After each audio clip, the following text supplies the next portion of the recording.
The seventh episode of Andor, titled Announcement, has been described by Tony Gilroy as a transition episode. Episode 8 will be the start of another 3-episode arc, but this week we're focusing on the fallout and consequences of the robbery on Aldhani.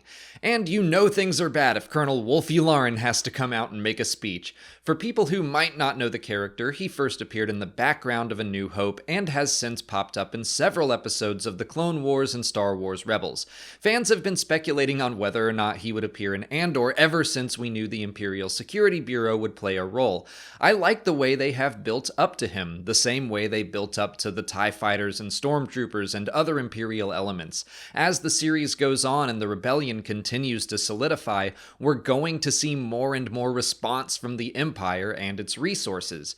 Yularen is handled in such a way that anyone watching can simply tell that this guy is high up the command chain without having to know exactly who he is, but seeing him here has confirmed some of my fears about him. We've spent most of our time with the character when he was part of the Republic in the Clone Wars, where he is treated as one of the good guys. We haven't spent nearly as much time with him in the Empire, and I think fans have a tendency to still view him as a good guy. I know I have. I want to believe that he still has some integrity and nobility, but if someone not only stayed with the Empire after Order 66, but also rose through its ranks, yeah, he seems Imperial through and through as he discusses the coming response to the Aldhani robbery, saying the only question they need to answer is how tight to close their fist. That is straight out of A New Hope as well. The tighter the Empire closes its fist, the more star systems will slip through its fingers.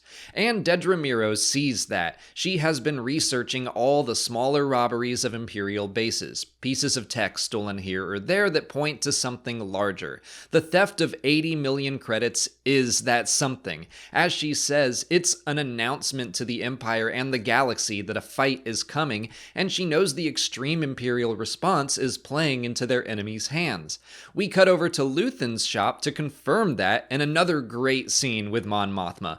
I love seeing them talking very intensely while pretending to smile for the benefit of her driver, all while Mothma is pretending to trade in her art piece for a weapon. Details like that elevate scenes so much. I love that he and Mon aren't fully on the same page. They don't know everything the other is up to, and they don't fully trust one another. Mothma wants to avoid suffering as much as she can, but Luthen sees it as absolutely necessary. He wants the extreme Imperial response to the Aldhani heist. He wants suffering so more people will want to fight the Empire instead of resign themselves to it. Nimic talked about the speed of repression and mentioned how so many atrocities happened so fast that people couldn't keep up with it or understand what was happening.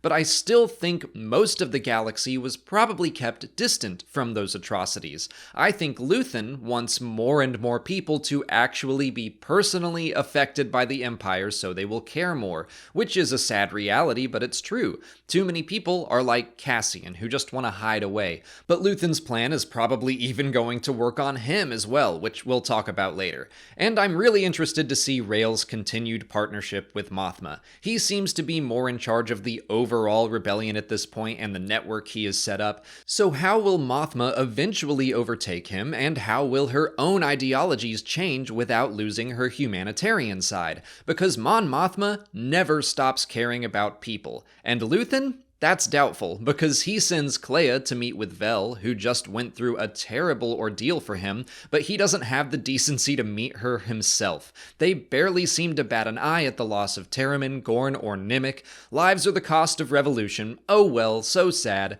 So much of Star Wars is about how to fight without losing your soul, and Luthen definitely seems to be leaning more and more into the Saw Gerrera school of thinking. Hurt your enemy at any cost. The suffering of innocent people is inevitable. He's not fully wrong, but to just callously shrug it off, that's how Luthen differs from Mothma right now, because she would never.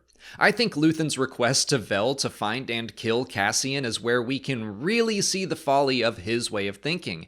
In his mind, Andor has served his purpose and he is now a loose end that needs to be dealt with. He's a tool that's become evidence to be disposed of. But we all know his greatest purpose is yet to come. He's going to steal the freaking Death Star plans. He's going to help save the galaxy in a way Luthen can't can't even imagine, because right now, for all his hatred for the Empire, his philosophy isn't that far off from being Imperial. He only values people for as long as he finds them to be useful. To be fair, at this point, Cassian isn't making himself very useful. He goes home to Ferrix to check in on Marva, Bix, and my perfect sweet boy B2 Emo. I've missed him. Cassian's current attitude is that he and the people he cares about can go anywhere and do anything. He thinks money is a substitute for real freedom, but he learns how all of his actions have affected things on Ferrix, both good and bad. Bix tells him everyone blames him for the Empire's takeover, but Marva tells him about how the events on Aldhani have started to galvanize people to resist, and I love that nobody knows about Cassian's involvement. Marva calls him a hero without even knowing it. Of course, he doesn't see it that way yet, he's just trying to rest. We get to see the first time the Empire came to Ferrix, back before clone troopers were even phased out of service, and at least part of the reason Cassian is so averse to openly fighting them. His father, Clem, wanted to just keep his head down to keep his family safe. He attempted to stop people from resisting the troopers, and he was hanged for it. We know there's more to the story. Cassian confronted some clones himself, but we'll have to wait and see how that plays out. Back on Coruscant, we finally got to see a famous Mothma dinner party in like a 6-minute scene of just Mon talking with her old friend Tay Kolma. Again, the Mothma scenes are my favorites. Genevieve O'Reilly continues to be amazing, and it is so tense seeing her try to navigate a hushed, dangerous conversation while keeping up appearances. Her constant reminders to tell Kolma to smile were great. Her revelations that her public appearance is a lie were great. That line at the end about her politics being a bit strong for her friend's taste and his little smile in response, that's all great. We've seen her be so vulnerable so far, whether she's rolling her eyes at Perrin, or sighing at Lita, or verbally sparring with Luthen. She always seems to be on the back foot. But this scene made me go, yeah, she's got this. It makes me wonder if she's got more going on behind the scenes than she's letting on. Luthen surprised her with the Aldhani heist, but maybe she's going to put him on the back foot before the season is over. Which is interesting, now that I think about it. We're not used to seeing the rebels compete like this. They're supposed to be the ones who cooperate. The Empire and the Sith are the ones who step on each other to get what they want, and we see exactly that happen in the ISB when Blevin tries and fails to pull the rug out from under Dedra. But this time she is rewarded for being sneaky, going behind the backs of her fellow agents, and being proactive. It very much reminds me of the Sith Academy and the Darth Bane trilogy of books. They're legends now, but still relevant. Basically, Sith students were encouraged to sabotage one another. It was against the so-called rules, but the Sith wanted to see who was willing to break them to thrive. Like Cassian said in episode 6, the Empire doesn't care about the rules. Sure, they have them, but they're not going to follow them. The ISB has standards and procedures and a rule book, but in our very first scene with them, Major Partagaz tells everyone that the rule book is wrong.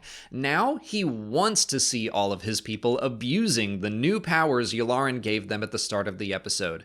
And once again, even though she is actively working against the rebellion, the writing is so good at setting Dedra up as an underdog that I find myself rooting for her to wipe that smug look off of Blevin's face.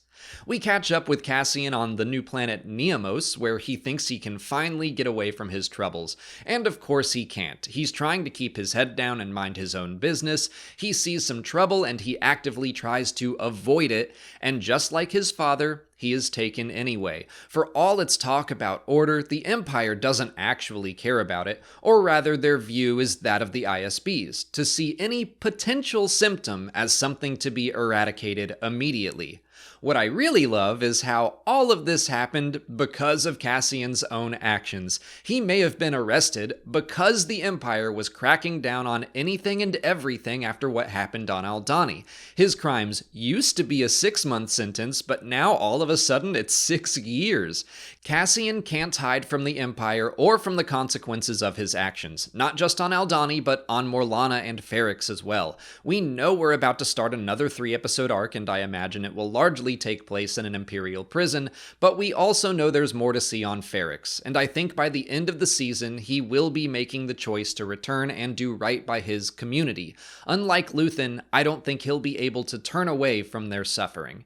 But that's all I've got to say about this episode. There were some other good moments, like catching up with Cyril Karn and his mother, who I still love to hate. He's got a job in the Bureau of Standards, which looks like the most boring thing ever, but it looks like some sort of data analysis that I expect Cyril will be able to make some use of.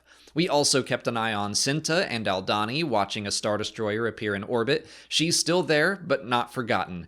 And I just want to point out how cool it was to see a KX droid interacting with Cassian. I knew from the start that it wasn't K2SO, but the introduction was perfect, seeing it march up the stairs and then seeing it holding two bodies. Just like we built up to Yularen, I like the idea that we will build up to the terror of these droids, which is definitely true if you've played Star Wars Jedi Fallen Order, but then at some point, we will see one reprogrammed, and it'll mean a lot more by then.